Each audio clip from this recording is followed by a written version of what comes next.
자, 가산세 이렇게 보시면 되겠고요. 그 다음에 부가세는 뒤에 나오니까 보시고. 거기 383페이지 왜냐면 4번에 환산취득가에 적용했다는 가산세라고 되어 있죠. 자, 이건 뭐냐면 이게 이제 여러분 이제 건물이 이렇게 있는데 이거를 신축이나 증축을 하고 나서 이걸 갖다가 팔았어요. 5년 이내 팔았다. 이제 신축 증축하고 5년 안에 팔았는데 얘가 양도세 이제 나왔을 거 아니야 얼마라고, 그죠? 근데 얘가 요 취득가액을 뭘 적용했다는 거요? 요걸로 갖다는 추계조사 결정에서 뭘로 갖다는 거요? 환산 취득가액이나 감정가액을 가지고 취득가액을 추계해서 양도세를 결정했다는 거죠. 그러면 이 양도세를 다 계산하고 나서 요 금액, 요 환산 취득가액이나 감정가액의 5%를 요 결정세액에 더해서 추가로 과세하겠다는 얘기입니다. 언제만 얘가 신축이나 증축하고 취득가액을 뭘로 했을 때만요. 추계조사가 매가 만기잖아요. 그죠? 근데 매매 사례하고 기준시가 말고 감정이나 환산을 했을 때만 이때는 요 금액의 5%를 결정세액에 더한다. 이 시험에 이게 몇 년 전에 개정된 건데 시험에 뭐라고 나왔냐면 산출세액의 100분의 5를 이렇게 나왔어요. 아니고요. 요 금액 자체도 5%를 그냥 해서 더한다. 이게 1억이면 1억에 5% 500만 원을 더하겠다 그 뜻입니다. 그래서 거기 383페이지 4번에 거주와 건물을 신축, 증축하고 그 건축물 취득일 또는 증축일로부터 5년 이내 해당 건물을 양도하는 경우로서 감정 또는 환산 취득가액을 취득하여고 하는 경우는 그 감정 또는 환산 취득가액의 100분의 5에 해당하는 금액을 결정세액에 더한다. 참고적으로 보시면 됩니다. 이거는 뭐 나오면 5% 정도 하고 요 내용 정도만 보시면 됩니다. 보시고. 진짜 수정신고 기한하신 거는 뭐 총내 사는 거니까 여기서 물어보진 않으니까 취득세만 정리하시면 되니까 넘어가시면 돼요. 그다음에 나머지 쭉 가시면 됩니다. 그 다음에 부가세는 389페이지 있죠? 389페이지 부가세. 부가세 이거 똑같은 거죠? 맨날 하는 거니까 그죠? 똑같은 거. 두 개 있다. 부가세 종류가 두 개. 하나는 국세고 하나는 지방세. 그랬죠? 갖다 붙이기만 하면 됐죠? 지방세 갖다 붙이고 국세 갖다 붙이고 여기만 조심을 했잖아요. 취득세는 뭐도 붙는다. 농어촌특별세에 붙는다. 그래서 요거만 10%고 나머지 몽땅 다시 10%다. 그죠? 이건 뭐 앞에서 뭐 계속 한 거 총론부터 시작해서 한 10번 했겠죠? 지금까지. 그죠? 자, 이렇게 해서 여기 정리하시면 됩니다. 자, 그리고 비과세를 보겠습니다. 비과세는 거기 391페이지 나오는데 뭐 기본적으로 네 가지가 있습니다. 비과세는 뭐 입주권도 있긴 하지만 걔는 뭐 거의 언급 안 돼. 이 네 가지만 잘 보시면 돼요. 1번하고 4번은 제목만 보시면 돼요. 제목. 내용은 안 물어봐요. 물어볼 게 없어요. 나오면 2번, 3번인데 그럼 조정금 있죠? 조정금. 자, 이거는 이렇게 이해하시라 했죠? 조정금이 이렇게 있어요. 값을 이렇게 돼 있는데 얘가 지적재조사라고 돼 있죠? 지적재조사. 한마디로 측량을 다시 한다는 얘기네요. 측량. 그죠? 그러니까 이게 정부에서 그 종이 지적으로 되어 있는 걸 전산화 작업을 하면서 다시 측량을 하니까 옛날에 일제시대 때 종이 지적 측량이 잘못돼가지고 막 토지 위치가 바뀌거든요. 얘도 측량을 했더니 어떻게 됐냐면 둘 다 100평인 줄 알았더니 알고 보니까 요 20평이 원래 을건 거예요. 그죠? 그럼 측량 다시 해서 이게 을 거죠. 그럼 이건 이제 을한테 가야 되는 거잖아요. 근데 문제는 값이요. 100평을 가지고 있었는데 갑자기 측량을 다시 했더니 원래 네 거 아니래. 얘가 원래 을 거래. 그럼 이걸 을한테 그냥 줘야 됩니까? 그럼 값이 뭐라 그래요? 나 미안해. 나 진짜 몰랐어. 나 이런 사람 아닌데 나도 이게 원래 내 건 줄 알고 있었어. 이럽니까? 아니지. 그럼 난 왜 나한테 얘기해? 난 무슨 상관이야? 내가 측량했어? 난 모르는 얘기야. 이건 어쨌든 내 거야. 20평은. 맞죠? 이게 맞는 거잖아. 왜? 이 사람이 측량을 지가 잘못해가지고 이걸 산 게 아니라 원래 돼 있는 걸 한 거니까 이거는 이 사람 잘못이 아니잖아요. 근데 다시 했다고 이건 얘 거니 그냥 줘라. 말이 안 되는 거지. 그래서 어떻게 한다는 거야.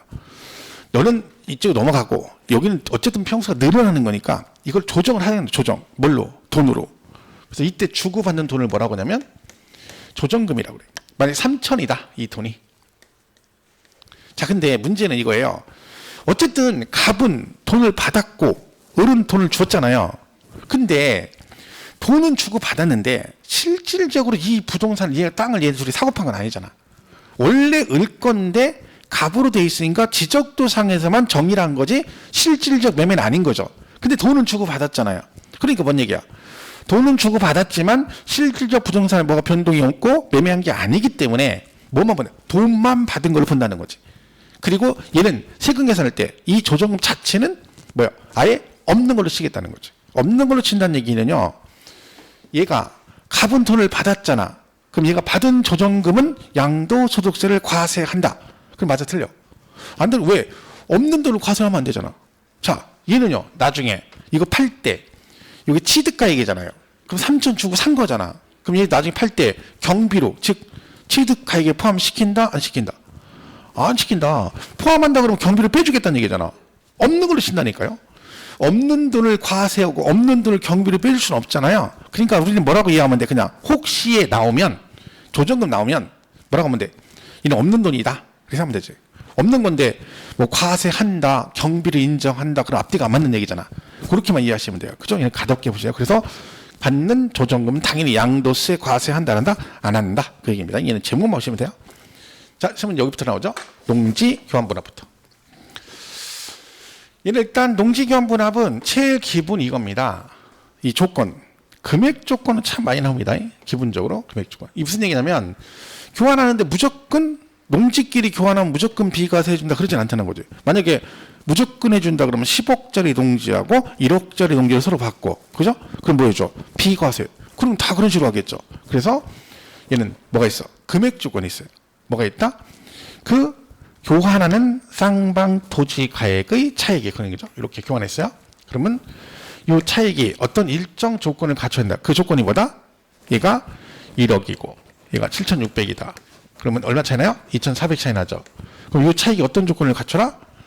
두 개 중에 큰 토지 가격의 4분의 1 이하일 때만 비과세가 됩니다. 그럼 얘네 지금 비과세가 된다는 얘기 안 된다는 얘기야? 된다는 얘기죠? 1억에 4분의 2,500이니까 얘는 비과세 받을 수 있다는 얘기지. 얘가 7,400이에요. 얘가 2,600이죠. 얘는 비과세 된다 안 된다? 안 된다 그 얘기입니다. 그래서 이게 중요한 거죠.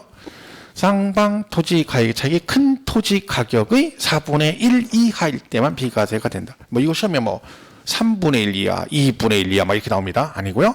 큰 토지 가격의 4분의 1 이하일 때만 비과세다. 저 그러면 무조건 해주진 않겠죠. 사유가 있어요. 이런 사유로 교환했을 때만. 근데 위에 세 개는 주체가 국가 등이고요. 그 다음에 법이잖아요. 그죠? 객관적으로 입증이 되는 거. 국가, 법에 따라. 근데 개인 간도 하는 경우가 있습니다. 언제? 경작상 필요라고 돼 있지. 그러니까 농사짓기 편하려고 서로 바꿀 수 있다는 거야. 인정해 주겠다는 거지. 근데 문제는 뭐예요? 이런 이유로 교환해서 비과세 해줬더니 경작을 해서 교환하고 나서 경작 안 할 수도 있잖아. 왜? 세금만 비과세 받아놓고 경작 안 할 수도 있죠. 그러니까 의무적으로 뭘 해라? 얘는 3년 이상 작용을 해야 됩니다. 이 얘기는 만약에 3년 작용을 안 하면 추징을 합니다. 3년 작용을 해야 되는 거지. 근데 여기 또 문제가 뭐 있어요? 부득이하게 3년 작용을 못 할 수 있잖아요. 그죠? 그 예외가 있어. 뭐? 3년에 뭐가 됐어? 수용됐어. 그럼 무조건 해줍니다. 1년 있다 수용됐어? 그럼 3년 작용한 걸로 봐줘야지. 왜요? 이건 내 의지가 아니잖아요. 내가 일부러 뭐 작용하는 게 아니죠. 지대가 강제 수용하는 거잖아. 그죠? 그 다음 또 뭐 있어요? 돌아가셨어요. 아버지가 1년 작용하시다가 농사 짓다가 갑자기 뜬금없이 딱 잡들고 딱 서 계시다. 밭에 서 있다가 갑자기 그 생각 드셨어? 아우, 난 농사 그만 지어야 되겠다. 아, 나 그만 질란다고 삽 탁 집어 던지고 바로 가셨어? 일부러 가신 건 아니다 했죠. 그러니까 뭐예요? 돌아가시면 누가? 상속인이 남은 기간 경작한 뭐죠? 통산해 주겠다. 아버지가 1년 작용하셨고 아들이 상속받아 2년 하면 합해서 얼마? 3년 인정해 주는 얘기죠. 그러니까 이게 시험에 가로칠 게 나온 적 있어요. 3년, 4분의 1 이렇게 나온 적도 있습니다. 그래서 4분의 1이요. 이걸 잘 기억하시고요. 일단 다른 건 몰라도 뭐는 기억해야 돼요. 금액 조건을 알아야 돼요. 교환하는 쌍방 토지 가액의 차익이 어떤 거라고요? 큰 토지 가격의 4분의 1 이하다. 요거 정도는 꼭 알고 가야 됩니다. 그렇죠? 교재는 뭐 거기 391페이지 파산 선고 처분수록 제목만 보시면 되고 뒤쪽 넘어가면 392페이지에 농지 교환 분합 나오죠. 그래서 거기 보시면 비과세 대상에 뭐라고 돼 있어요? 다음의 어느 하나에 해당하는 농지를 교환 또는 분합하는 경우로서 교환 분합한 쌍방 토지 가액의 차익이 뭐라고요? 큰 편의 4분의 1 이하입니다. 뭔다? 비과세한다. 그래서 사유 나오죠. 그 동그라미 1, 2, 3, 4 중에 동그라미 3번에 보시면 뭐라고 돼 있어요? 경작상 필요해서 교환 농지. 그죠? 그래서 걔는 새로 지난 우교를 3년 이상 거주하면서 경작을 하셔야 된다. 근데 예외로 기역, 니은의 기역은 3년 안에 수용되면 한 걸로 봐주고 니은은 돌아가시면 상속인이 남은 기간 자경한 뭐 해줄게? 통사를 해주겠다. 이렇게 되네. 보시면 되고. 나머지는 뭐 없습니다. 걔는 그거만 딱 보시면 되고. 자, 그럼 이제 넘어가서 중요한 거죠. 1세대 1주택 요거 문제.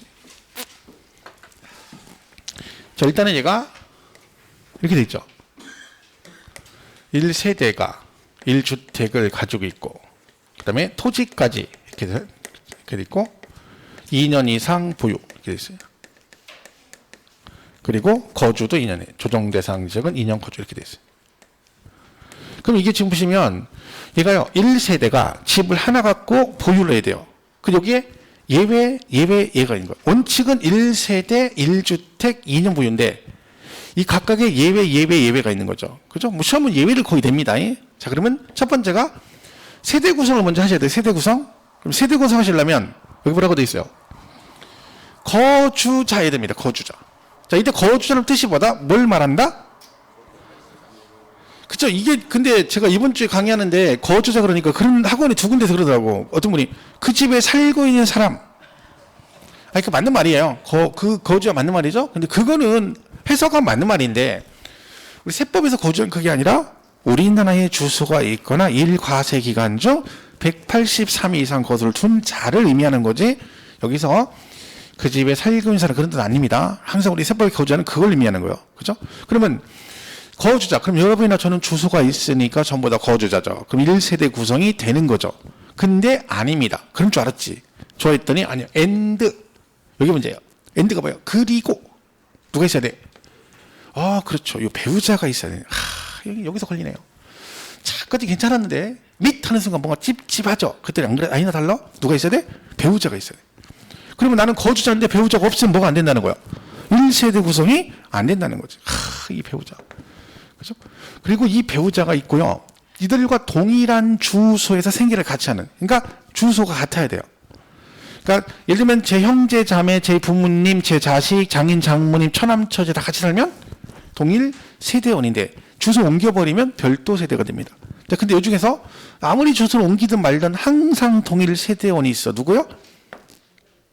이 배우자. 배우자는 별걸 하건 단독 세대 구성을 하건 무조건 뭘로 봐? 동일 세대원입니다. 한번 엮이면 배우자는 골치 아픈 거예요. 그 다음에 이혼했어도 같이 살면 뭐야? 동일 세대원. 이혼했어도 같이 살면. 그러니까 우리가 이 해석을 잘해야 돼. 그 이선희 노래 중에 거기 있잖아요. 그 중에 그대를 만나.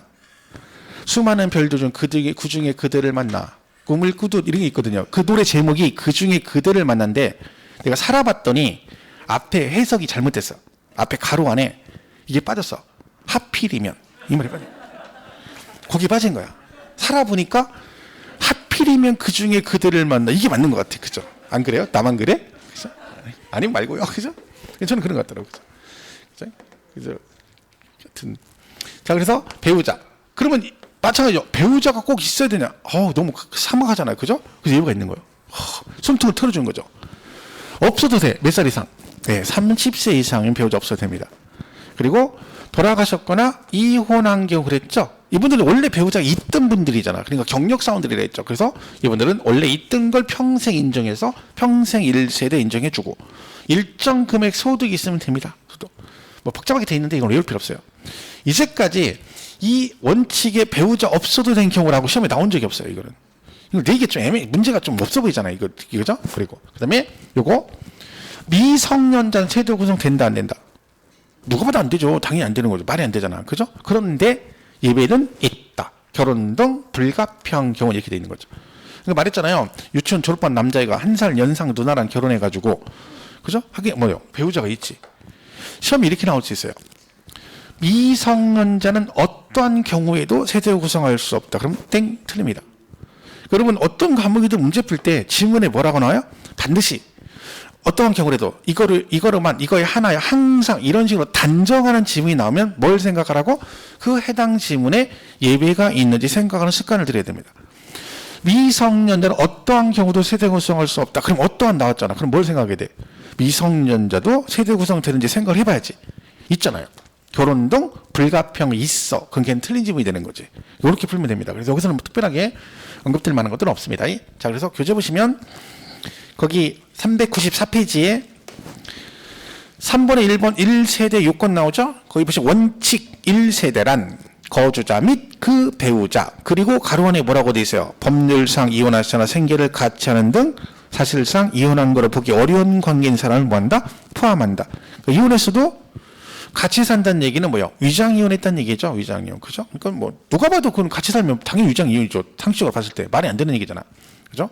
제가 만약 와이프를 이혼했다 그러면 멀리 가겠지. 최대한 멀리. 혹시 길 가다 만날 수도 있으니까.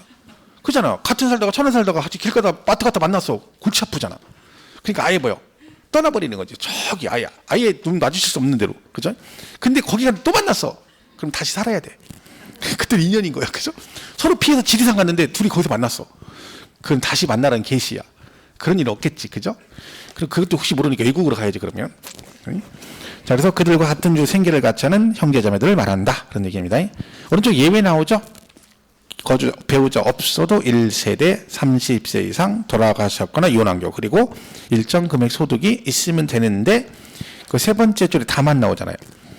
미성년자의 경우는 제외하되 원칙은 안 되지만 결혼, 가족, 사망 등 불가피한 경우는 예외가 있다.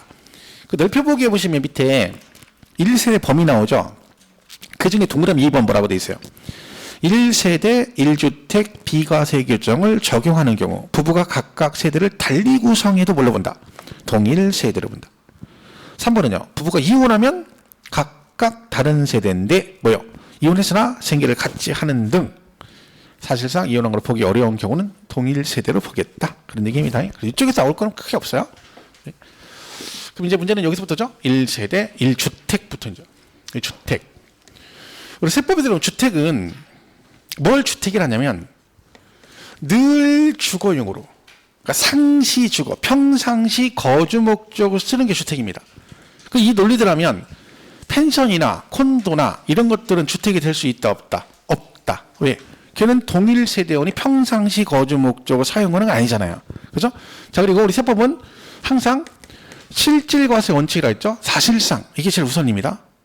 등록세 빼고는 다 실질과세 원칙이에요. 그죠? 그러니까 무슨 얘기야? 공보상 주택인데 실제는 점포를 쓰다 팔았다? 이건 주택이 아니다? 공보상인 주택인데 실제는 영업용 점포로 사용하다 팔았어요. 이건 주택이 아니다? 아니다. 왜? 뭐가 우선이다? 사실상 요 얘기가 제일 중요한 얘기입니다. 그죠? 그래서 거기 자, 그러면 요걸 한번 보겠습니다. 이런 게 있죠? 자, 보시면 자, 대지와 건물을 동일한 세대원이 각각 소유하는 경우도 뭘로 본다? 1주택으로 본다. 이게 무슨 얘기냐면 이렇게 돼 있어요. 이렇게 된 거지. 그죠? 그럼 건물하고 땅 주인이 다르죠. 근데 얘네 둘이 원래 이렇게 되면요. 토지는 부속 토지는 인정 안 해줍니다. 비과세 할 때. 왜? 남의 땅에 집을 졌기 때문에 얘는 비과세 안 돼요. 그런데 얘네 둘이 뭐라고요? 동일 세대원이면 남편, 부인 이렇게 돼 있다. 그럼 어떻게? 전체 1주택으로 봐줍니다. 얘는. 자, 그 다음에 이번에는요. 1주택을 둘 이상의 주택으로 분할 양도하는 경우 먼저 양도한 주택은 1주택으로 보지 않는다. 무슨 얘기냐면 집이 이렇게 있어요. 주택이. 근데 이렇게 하면 이제 주택 부속 토지로 같이 비과세가 되겠지. 1주택으로. 근데 분할이 두 가지 있어요. 이렇게 분할하면 어떻게 돼요? 이쪽은 여전히 건물 부속 토지 인정되죠. 여기는 건물이 없죠. 분할해버리면 얘는 나대지가 돼버리지. 그럼 이쪽은 비과세 된다 안 된다? 당연히 안 되죠. 왜? 건물이 없으니까. 그런데 동일 대지 내에 본체, 상체 이렇게 두 개 있는 것도 있잖아요. 근데 분할을 어떻게 했어? 이렇게 분할해버리면 양쪽에 다 건물이 있죠. 그럼 얘는 어떻게 돼요? 이것도 주택, 이것도 주택에서 2주택이라고 쓰면 돼. 2주택. 자, 그럼 집이 두 개면 순서가 먼저 파는 주택과 나중에 파는 주택 중 어느 걸 1주택으로 봅니까? 먼저 파는 주택과 나중에 파는 주택이 있어. 그럼 먼저 파는 걸 1주택으로 봐요? 나중에 파는 걸 1주택으로 봐. 그렇죠. 마지막에 남는 게 1주택이지. 이게 뭐라 그랬어요? 1주택을 둘 이상의 주택으로 분할 양도하는 경우 먼저 양도하는 주택은 1주택으로 보지 않는다. 왜? 나중에 파는 게 1주택이니까 당연히 먼저 파는 건 1주택으로 보지 않는다. 그런 얘기죠. 보시면 되고.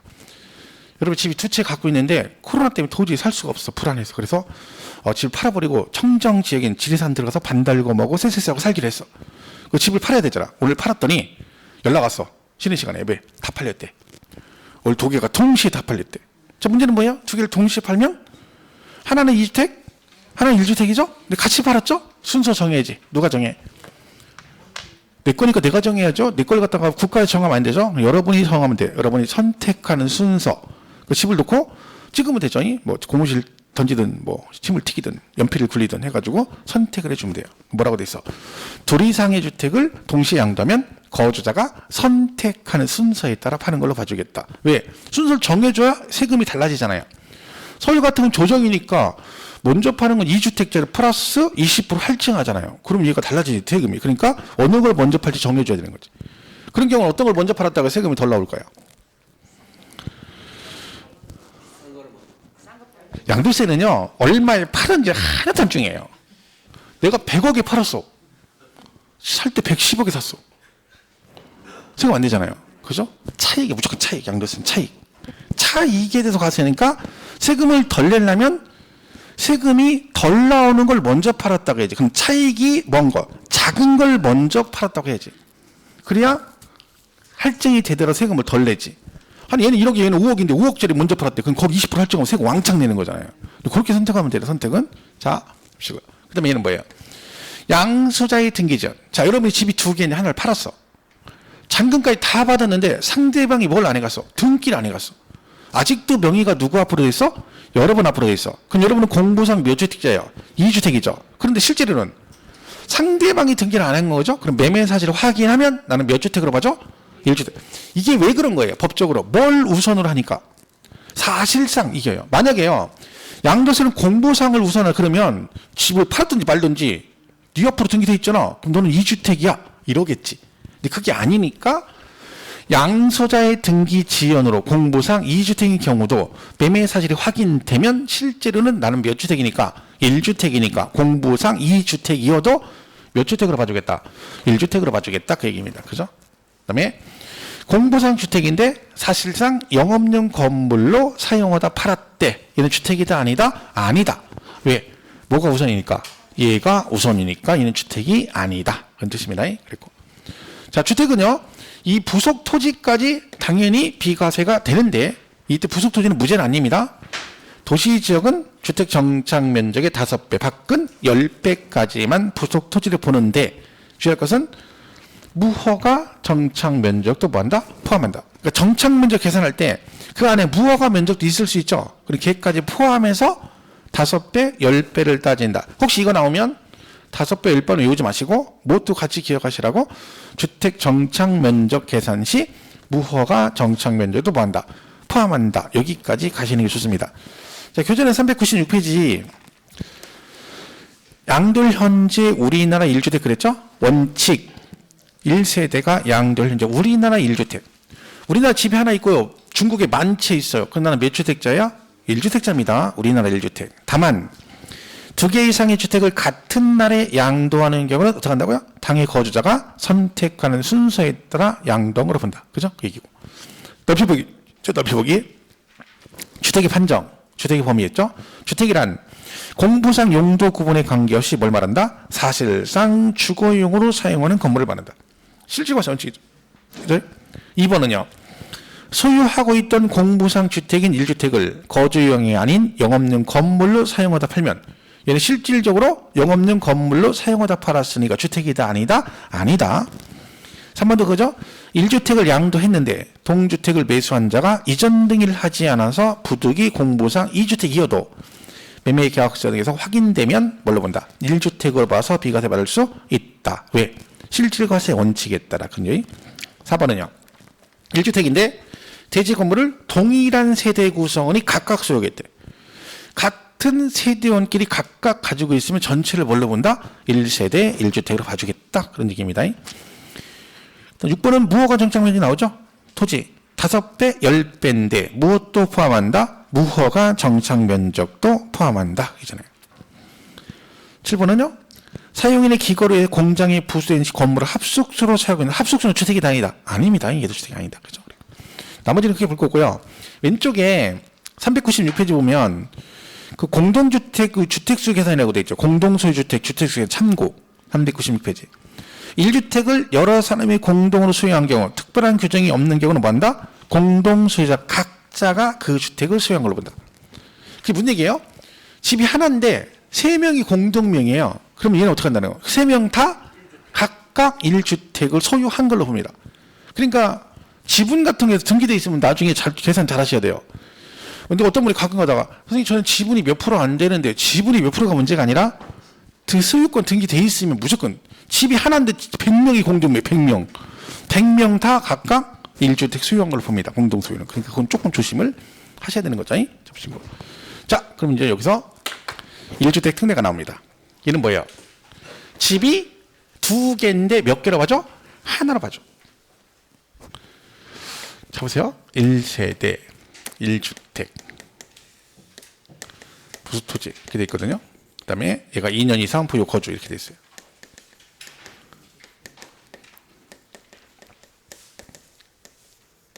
자, 그럼 1세대, 1주택이면 비과세가 되나요? 1세대 1주택이면 비과세가 되나요? 안 돼요. 1주택 비과세 안 됩니다. 뭘 해야 돼? 당연히 보유 2년에 거주 2년 해야 됩니다. 그러니까 우리가 비과세는 1세대 1주택이 비과세가 아니라 이 세 개를 동시 충족했을 때는 뭐가 되는 거야? 비과세가 되는 거죠. 잘 기억하셔야 돼요. 무조건 비과세가 아니다. 그죠? 자, 얘는 뭐예요? 집이 2개인데 몇 주택으로? 1주택으로 봐주겠다. 그런 뜻입니다. 2주택인데 1주택으로 본다는 얘기죠. 자, 그럼 얘는 이제 뭐가 중요하냐면 일단 뭔가 하나 파는 거잖아요.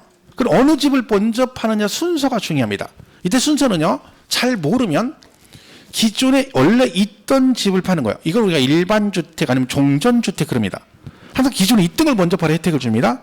자, 이게 이제 뭐예요? 이게 일시적 주택. 이건 뭐예요? 우리 많이 있는 거죠? 집이 있어. 근데 어떻게 했어? 하나 있는데 모르는 얘기죠. 집에 하나 갖고 계신데 이걸 팔기 전에 뭐 했다는 거야? 새로 집을 하나 샀다는 얘기지. 집이 몇 개가 된 거야? 2주택이 된 거죠. 자, 뭘 팔면? 얘를 팔면. 현재 몇 주택인데? 2주택인데 몇 주택으로 봐주겠다? 1세대 1주택 양도로 봐주겠다. 그런 얘기입니다. 근데 조건이 있겠죠, 당연히. 자, 이 집을 사고 몇 년 지나고 1년 이상 지난 다음에 얘를 사야 돼요. 1년 이상 지난 다음에 얘를 사고 얘를 그럼 몇 년 안에 팔려? 3년 이내에 팔면 된다. 이런 얘기죠. 그럼 얘가 이제 2주택인데 몇 주택으로 봐주겠다? 1세대 1주택으로 봐. 자, 보세요. 비과세한다. OX.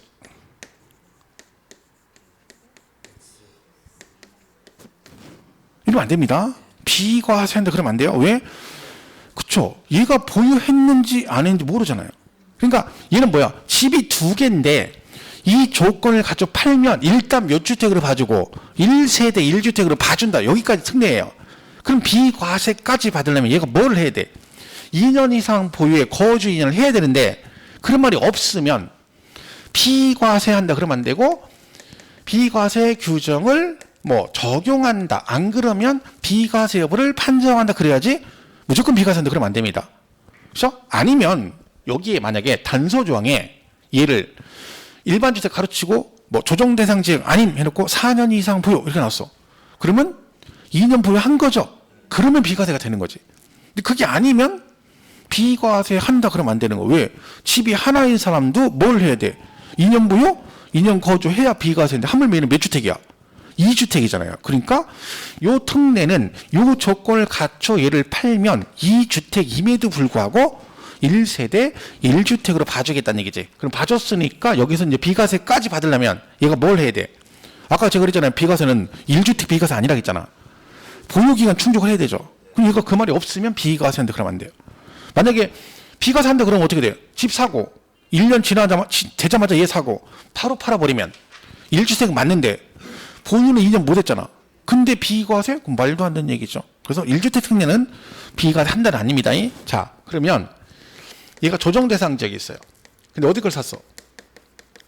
조정 대상 걸 샀어. 그럼 얘는 몇 년 안에 팔아야 돼? 1년 안에 팔아야 돼. 얘는 1년 안에 팔아야 됩니다. 그리고 이 안에 1년 안에 전입도 해야 됩니다. 그러니까 둘 다 조정일 때. 그러니까 서울에 집이 하나 있는데 1년 지나고 서울 집을 또 샀어. 이번에 그러면 기존 집을 몇 년 안에 팔으셔야 돼? 1년 안에. 그리고 새로 산 집으로 1년 안에 전입신고도 하셔야 이 혜택을 줍니다. 근데 요게 이제 실무 좀 다릅니다. 그래서 요 집은 이제 언제 샀냐에 따라 달라져요. 요 집을 이제 뭐 2019년 12월 17일 2016일 이전에 샀다. 그럼 2년 안에 파는 거예요, 그때는. 그리고 전입 안 해도 되고. 그러니까 이게 막 법이 계속 바뀌었어요. 중간중간에 바뀌어가지고 어떻게 되는지 저도 잘 모르고 세무사도 몰라고 다 몰라. 지들도 몰라. 만든 놈들도 몰라. 하도 많이 바꿔가지고. 그러니까 막 그때에 따라 달라요. 이 집을 언제 샀냐에 따라 다 틀려요. 법을 2017년인가 8일 때부터 시작해서 그 뒤로 몇 번 바뀌었어요, 법이. 그러니까 규정이 계속 바뀌니까 본인이 어디에 해당되느냐에 따라서 세법 규정이 다 다르기 때문에 그걸 일괄적으로 적용하면 안 되는 거죠. 그러니까 요거 보고 1년 안에 판 적을 막 급하게 싸게 팔았어. 그럴 필요 없어. 왜? 본인이 언제 샀어, 이거를? 2019년 이전에 샀어. 그럼 몇 년 안에 팔아도 돼? 2년. 전입 안 해도 되고. 그런 거죠. 그러니까 최근 건 이렇게 된 거 지금. 1년 안에 팔고 전입도 1년 안에 하셔야 된다. 이렇게 되는 거죠. 그래서 이거는 뭐 모든 게 그렇지만 세금은 나중에 혹시 해당되시면 자기 혼자 판단하시면 안 돼. 꼭 알아보고 미리. 그리고 나서 팔든지 사든지 해야 됩니다. 일단 사놓고 판 다음에 양도세, 취득세 얘기하면 소용없는 거예요. 그거는 골치 아픈 거예요. 그죠? 모든 세금 알아봐야 돼. 미리미리 알아보고 정리를 하고 가셔야 됩니다. 그래서 어쨌든 그러니까 지금 제가 볼 때 개인적으로 이거를 단독으로 오지선당으로 나온 적은 거의 없어요. 왜? 지문이 너무 길어요. 그럼 이거 하나만 지문에 내잖아요. 그러면 한쪽 면 다 차지해. 동그라미 1번하고 쭉 가. 그죠? 근데 제가 이번에 이번 주에 모의고사 봤잖아요. 다. 그럼 뭐 안 봐도 비디오죠. 모의고사 보면 그 주는 막 분위기 안 좋거든요. 막, 그죠? 근데 그 분위기 안 좋은 게 왜 그래요? 점수 안 나왔다고. 근데 그게 웃긴 거야. 내버렸잖아. 제가 기대하지 말아겠잖아요. 근데 뭐예요? 뭐 하려는 그래. 아우, 선생님 전 기대 안 하고요. 선생님 말만 따라 올림픽 정신으로 참가 내일을 가져요. 참가 내일을 가졌어야 되는 거예요. 근데 실망한다는 얘기 뭐야? 말은 안 했지만 속으로는 많이는 아니고 욕심은 아니고요. 그냥 40점 정도만 과락만 면하려고요. 그게 욕심이요. 지금 어떻게 과락을 면해? 4월 달에. 4월에 과락 면하면 공부 겁나 잘하는 거예요. 진짜로. 그잖아요. 벌써 4월 달에 4점이야. 5, 6, 7, 8, 9, 10. 여기서 5점씩만 올리면 도대체 변수가 남아 돌아. 그 욕심인 거지. 기대치가 있으니까 실망을 하는 거야. 아직은 아니에요, 여러분. 지금 아닌 거지. 그래, 막, 월요일부터 화요일부터 막 분위기 안 좋아가지고 막, 와서 학원도 안 나오고 집에서 고민 좀 해봐야 된다고 뭘 고민을 해봐. 그리고 4월 달에는 환불해도 받아갈 게 없어. 연애원 끄시는 분들은 환불하면 받아갈 게 없어. 왜? 다 재하고 나면 남는 게 한 개도 없어. 원래 그 정책이 원래 그때 모든 학원이. 그러면 지금은 이제 환불해도 그냥 몸만 나가야 돼, 몸만. 그러니까 일어나잖아. 똑같은 거. 그러니까 지금은 방법 하나밖에 없는 거. 그냥 끝까지 가는 수밖에 없어. 이미 4월 달이기 때문에 이제 거의 없거든요. 5월 달이 오늘 5월 1일이야. 가서 집에 계산하면 아무것도 없어. 남는 거 없어. 한 달 계산하고 툭 치면 없어. 토해놔야 잘못하면 돌려줘야 돼. 더 토해내야 돼. 그러니까 이제 끝이에요. 이제 그냥 막 가야 돼. 방법이 없어요. 그죠? 그 방법이 전진만 해. 전진. 이제 후진할 필요가 없어요. 5, 6월 달까지 40점, 제가 볼 때 6월 달 정도까지 평균 40점 맞으면 거의 100% 합격합니다. 충분히 가능해요. 근데 사람인지라 그냥 아는데 막상 막 보면 점수 안 나오면 짜증나죠. 그건 이해를 하죠. 근데 그렇다고 해서 뭐 고민하고 막 좌절할 필요 없어요. 그건 아니라니까. 충분히 된다니까, 충분히. 이론이 돼 있어야 돼요, 여러분. 그래야 문제를 풀어도 실력이 늘어요. 그죠? 원래 문제 풀이하면 실력이 쫙 올라가거든요. 근데 안 올라가는 특징은 이론이 안 돼 있어. 기본이 안 돼 있으면 뱅단 해봤자 문제 풀이 똑같은 거야. 그러니까 여러분 5, 6월 달까지 내가 이론만 탄탄히 가지면 다른 건 몰라도 세법 같은 경우도 그때 가서 문제 풀면 쭉쭉 올라가면 점수. 그러니까 7, 8, 90에 가면 점수가 많이 올라가게 돼 있어. 그러니까 이번에 모의고사 봐서 평균 20 맞으신 분은 다음 달에 10점 올리고 6월 달에 40점 올려. 40점 돼. 그러면 7, 8, 90에 20점 금방 올릴 수 있어. 그럼 충분히 합격해. 그러니까 너무 여유 갖지 말고 그래? 그럼 뭐 슬슬 해도 그럼 떨어져요. 그렇게 하면 안 되고. 노력은 하셔야지. 열심히 하시, 열심히. 그렇죠? 열심히 해야 된다니까. 그 1차 하시고 2차만 하시는 분들이 이제 오시거든요. 막 5월 달에 오시고. 그 제가 볼 때는 그러니까 1차 하시는 분은 작년 1차 보고 2차 떨어져서 2차 하시는 거잖아. 좀 일찍 나와야 돼요. 근데 그분들은 잘 했으니까 5월 달부터 한다 이죠. 머리 진합니다. 5월 달부터 2차 해봐. 머리 아파요. 본인은 공부한 게 있을 것 같지? 생각 하나도 안 나. 벌써 까먹었어, 그거는. 그날 언제 까먹었어? 시험 보고 나오자마자 그날 막걸리 먹었잖아요. 그날 벌써 끝난 거야. 근데 오바이트 한번 확 하면서 머릿속에 다 나가버렸어. 아무것도 없어, 머리에. 근데 그걸 믿고 뭐 5월에 오면 빡시게 공부해야 되면 빡시게. 좀 더 일찍 와야 되는데, 그죠?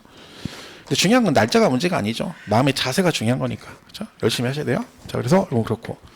상속은 집이 있는데 여러분이 상속을 받았다는 얘기야. 그죠? 그럼 뭘 팔아? 얘 팔아라는 얘기지. 이게 기간 제한이 없어요. 아무 때나 팔면 돼요. 그 대신 뭘 팔아야 돼? 기존의 일반 주택을 팔아야 돼요. 근데 이건 조심해야 돼요. 실무적으로 이걸 팔아도 안 되는 경우도 있어요. 그러니까 여러분 중에 그렇잖아요. 내가 집을 하나 갖고 있는데 뭘 받았어? 상속을 받았어. 그죠? 그러면 여기에 해당되잖아요. 그럼 나 이거 팔면 2년 부여했으니까 비과세는 안 되는 수도 있어요. 실무적으로는 왜? 부모님 기준으로 하나만 되는 거야. 제가 말했죠. 아버지가 집이 세 채인데 자녀가 3명이야. 하나씩 상속해줬어. 셋 다 상속받은 거죠. 근데 그 중에 한 병만 혜택을 보고 나머지 둘은 해당사항 없습니다. 그럼 여러분 나머지에 해당돼 버리면 얘를 팔든 얘를 팔든 2주택이 되는 거야. 그럼 혜택이 없는 거지. 그러니까 실무 좀 달라요. 그러니까 혹시나 또 이거 보고 막 나 이거 팔았으니까 된다. 그러면 안 됩니다. 일단 여기는 그냥 얘 팔면 된다. 이것만 기억하시면 되고요. 가장 최근에 시험에 나온 건 이거라 했죠.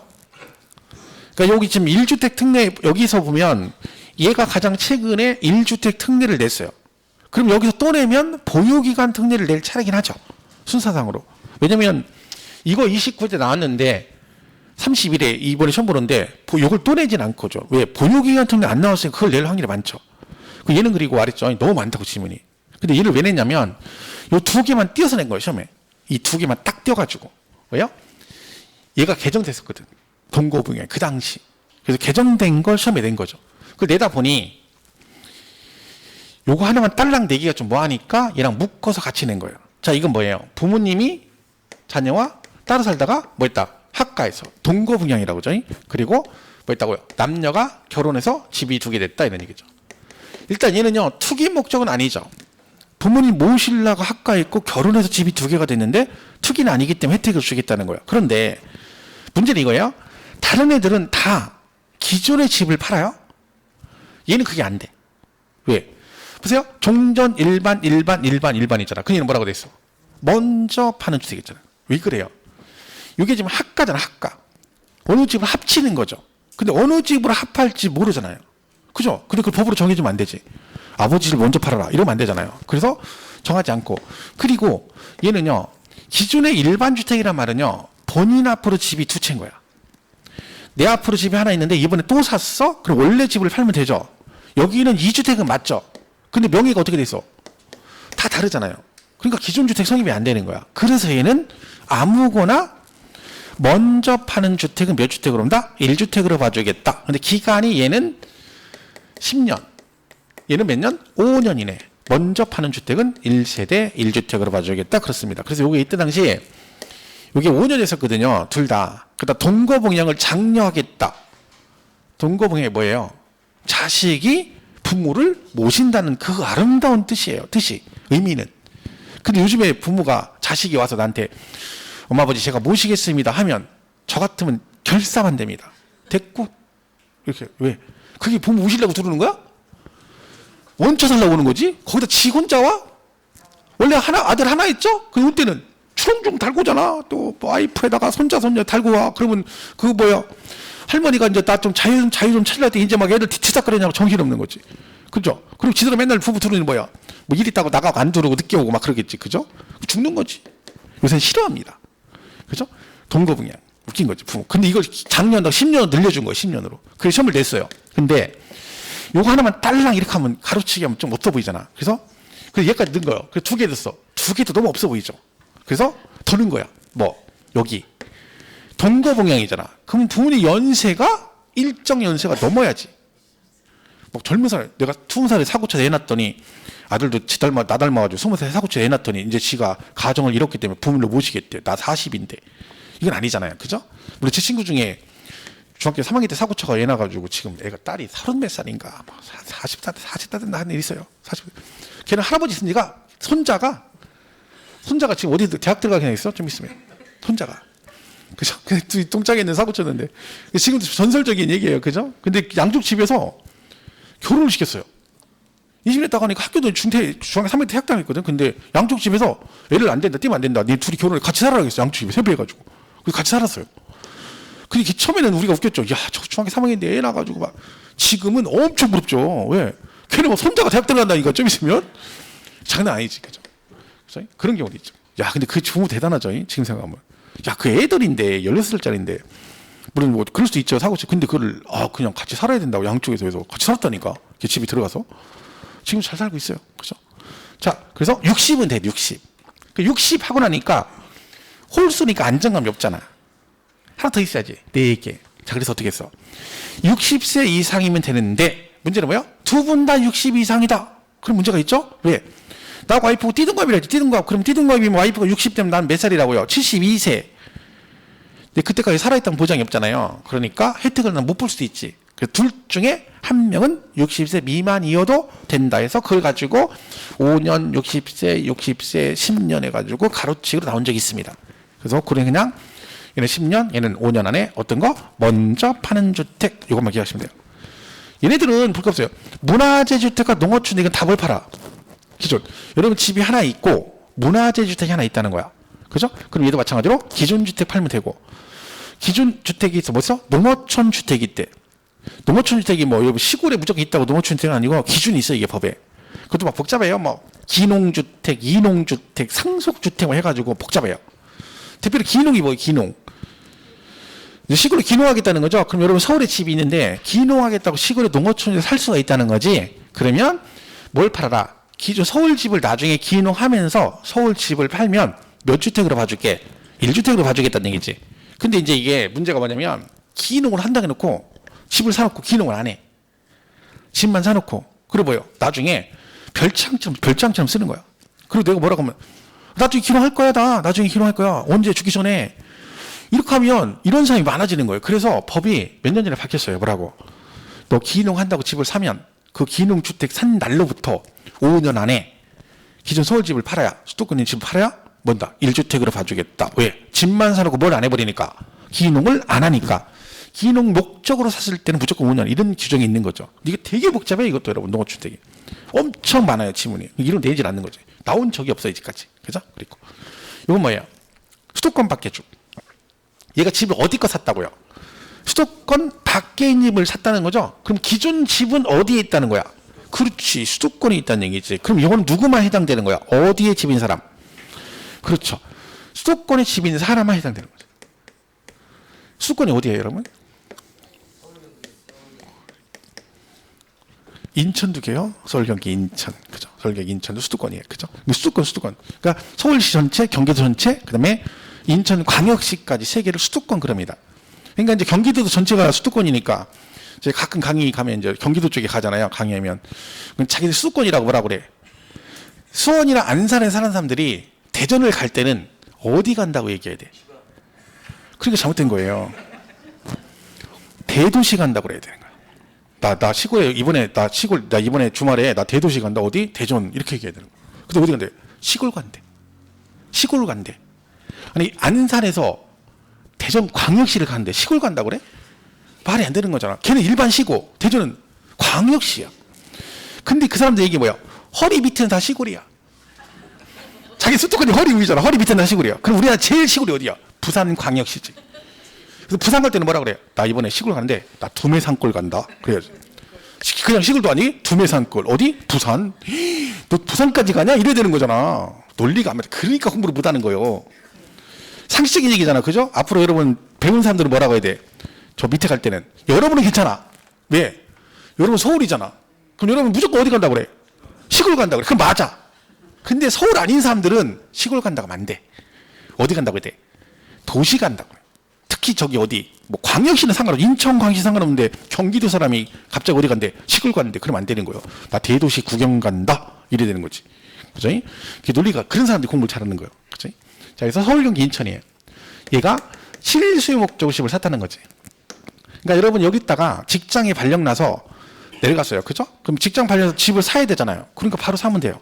근데 문제는 아까 얘는 1년 지난 다음에 집을 사잖아요. 얘는 그러면 1년 지난 다음에 를 사야 된다. 이 규정이 있으면 안 되는 거지. 왜? 지금 당장 집이 필요해서 하는데 수도권 집사는 6개월밖에 안 됐더니 내가 저기 대전으로 발명해서 갈라니까 너는 6개월밖에 안 돼서 혜택을 안 준대. 그럼 이 사람은 꼭 혜택을 받아야 되겠어. 그럼 어떻게 돼? 6개월 남았잖아. 그러면 6개월 동안 대전역에서 노숙자로 왔다 갔다 출퇴근해? 화장실 세수하고? 그러면 안 되잖아요. 이는 규정이 없어. 실수의 목적이니까 이는 뭐다? 무조건 가서 사고 그 부득이한 사유가 해소가 된 날로부터 얘도 몇 년 안에 3년 이내 팔면 1주택으로 봐주겠다. 그래서 이 차이가 얘는 1년 이상 지난 후. 대신 얘는 어느 집을 사든 상관없는 거지. 옆집, 뒷집, 옆집 상관없고 여기는 조건이 뭐야? 수도권의 집인 사람이 수도권 밖의 집을 샀을 때만 해당됩니다.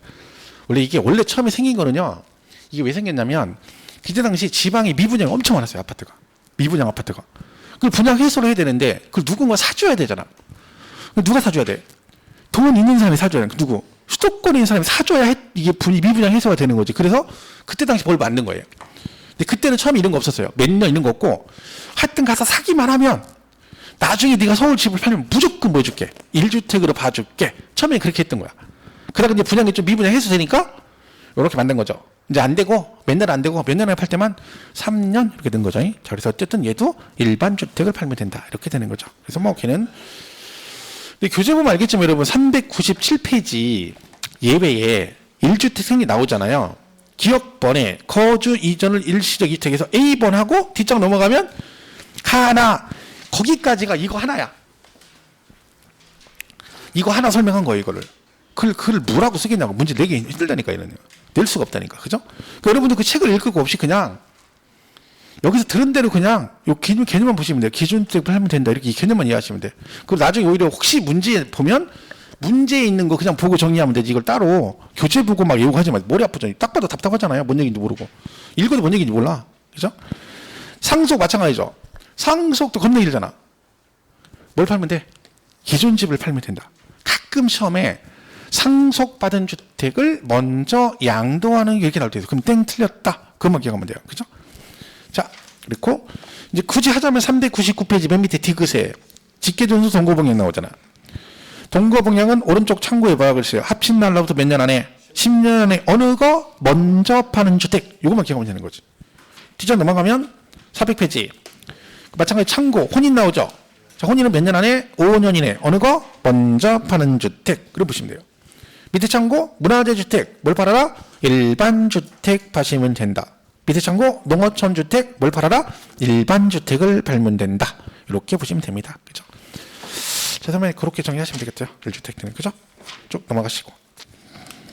자, 그 다음에 이제 그 뒤에 가면 405페이지에 뭐 있어요? 보유기간 특례가 나. 405페이지. 얘는 뭐예요? 보유를 2년 이상 하고 조정 대상 지역은 뭐 돼야 돼요? 2년 이상 거주도 해야 되는데 얘가 2년 보유 2년 거주 하지 않았어도 뭐한다? 한 걸로 봐서 비과세 해주겠다. 그런 규정입니다. 그죠? 그 특례가 나오는 거죠? 자, 이거는 쉬었다 하겠습니다. 잠깐 이거 하고 뒤에 마무리하고 있습니다.